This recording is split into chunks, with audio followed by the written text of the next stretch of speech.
بعض لوگ میت کو جب غسل دے لیتے ہیں تو میت کی داڑھی میں بھی کنگھی کرتے ہیں.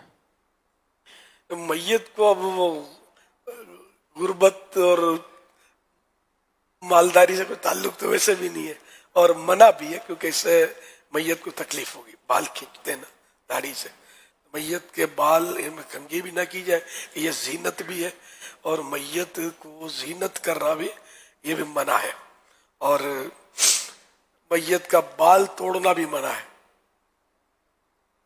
اس طرح کے کام میت کے ساتھ نہ کیجیے.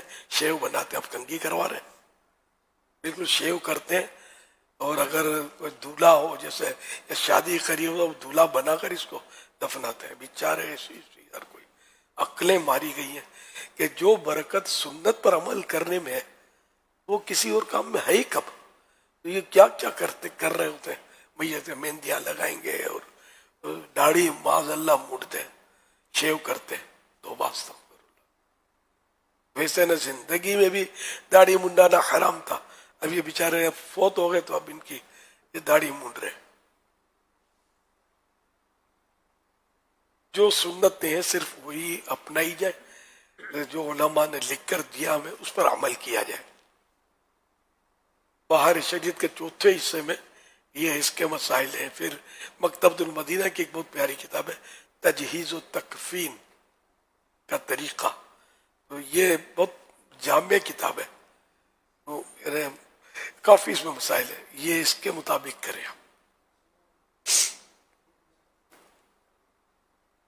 صلو علی الحبیب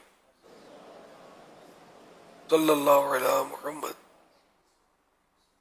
اور یہ مسئلہ ذہن میں رکھیے گا کہ میت کی داڑھی یا سر کے بال میں کنگھی کرنا ناجائز و گناہ ہے. حوالہ در مختار